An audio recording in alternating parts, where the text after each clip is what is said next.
কে রে তুই? এই গুদমানি ভাইটাকে বিশাল চিখাচিনা লাগছে আমার। কি রে ভাইপো, থামলি কেন? আরেকবার গানটা গা। এই শালা এখানে কি করছো? কি বে, কি চিন্তা ভাবনা করছিস আর মুখ পানে এভাবে তাকাচ্ছিস? গার মারিছে রে।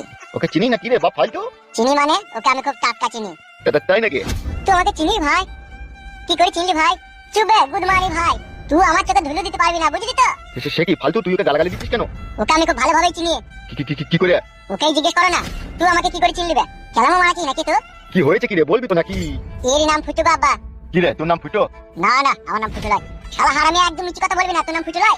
আমার নাম ফুটু লয়, আমার নাম হচ্ছে কি বে? তোর নামটা বল। এই 3-4 দিন হবে গঙ্গায় চান করতে গিয়ে নামটা কোথায় হারিয়ে গেছে, খুঁজে পেছি না কো। তুই ভাই মিষ্টি কথা বলছিস বে? নাম আবার কারো হারায়? নাম তো নামের জায়গাতেই থাকবে বে। তুই আমাদের সাথে চালাকি করছিস লাই? এই ছোড়া, নামটা বলতে তোর কি অসুবিধা, কি বল কেন? ও কি বলবে? আমি ওর নাম ভালোভাবে জানি, ওর নাম ফুটু। এই শালা হারামি লেগেনি যত আমার কপালে আজকে দুঃখ কষ্ট। কেন বে? আমি তো কি করলাম বে? তুই বোকা চোদা আমার বউকে নিয়ে পালিয়ে আসিস নি তুই? গান মারি চেড়ে বড়া ধরে ফেলেছে রে। আরে কি কাজ করছিস রে তুই? মিষ্টি কথা বলছি গো। ওর বউকে নিয়ে আমি কি করবো? আর ওর বউকে নিলে ওর বউ আমাদের বাড়িতে থাকতো না বড়া। গুদমানি ভাই, তোর বাড়িতে আমার বউ ছিল, তুই যখন এমএলএ বউকে নিয়ে পালিয়ে গেলি তখন আমি আমার বউকে নিয়ে পালিয়ে এসেছিলাম ওইখান থেকে। কোথা থেকে বে? তোদের বাড়ি থেকে বে? আরে সর্বনাশ, দেখুন কোথা তোর বউটা। তুই শুনি কি করবি বে? কোথা শালা হারামি, শালা বৈদ্যু, শালা অমানুষ, শালা জানোয়ার। তোর লেগে আমার সুখের সংসার ভেঙে তাতনাস হয়ে গেছে রে মাংমানি ভাই। পরের বউকে আমাকে ঘর থেকে নিয়ে পালিয়ে আসে, এরকম অন্যায় এরকম ভুল কাজ কেউ করে? আজকে তুই মেয়েটাকে নিজেও পেলি না, আমার ফালতু পেলু না, মাঝখান থেকে মেয়েটা ফেসে গেল। কি করে ফেসে গেল মেয়েটা? হ্যাঁ গুদমানি ভাই, ভাজা মাছটা উল্টে খেতে জানে না মনে হয়েছে।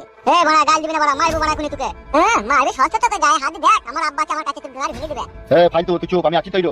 মেয়েটা কোন কোথা আছে গো? মেয়েটা এখন এমএলএ বিকাশ দত্ত সাহেবের কাছে আছে, ওই বিয়ে করেছে। আরে সর্বনাশ, শালা কি কাজ করেছে রে এমএলএ সাহেব খান কি ছেলে?